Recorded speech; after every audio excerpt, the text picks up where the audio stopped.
नमस्कार TV9 मराठीमध्ये आपल्या सगळ्यांचं स्वागत। मी निखिला। महत्त्वाची बातमी, विद्या चव्हाण आणि चित्रा वाघ यांच्यामध्ये वाद पेटलाय।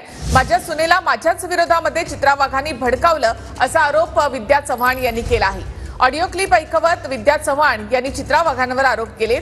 तर मुलगा झाला नाही म्हणून चव्हाणांनी सुनेचा छळ केला, चव्हाणांच्या धाकट्या मुलानं वहिनीचा विनयभंग केला असा गंभीर आरोप चित्रा वाघ यांनी विद्या चव्हाण यांच्यावर केला आहे।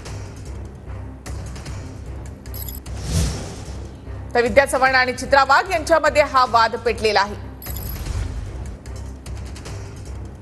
तर चव्हाण आणि वाघ यांच्यामध्ये हा वाद का पेटला ते आपण पाहूया। चित्रा वाघ यांनी पक्षी मित्र शरद अली असा उल्लेख असणारं कार्टून ट्विट करत पवारांवर निशाणा साधला।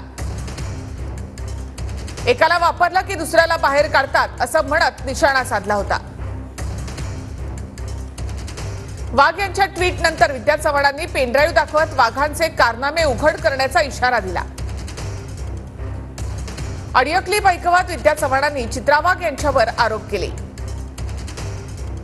माझ्या सुनेला माझ्या विरोधात चित्रा वाघ यांनीच फूस लावली असा आरोप विद्या चव्हाणांनी केलाय। माझ्या विरोधामध्ये भूमिका घेण्यासाठी माझ्या सुनेला चित्रा वाघ यांनीच मदत केली असा आरोप विद्या चव्हाण यांनी केलाय। मुलगा झाला नाही म्हणून चव्हाणांनी सुनेचा छळ केल्याचा आरोप चित्रा वाघांनी केलाय। चव्हाणांच्या धाकट्या मुलाने वहिनीचा विनयभंग केला असा आरोप चित्रा वाघ यांनी केला आहे। आता सुळे आणि शरद पवारांनी माझ्या विरोधात पुन्हा विद्या चव्हाण यांना उभं केलं असं चित्रा वाघ यांनी म्हटलंय।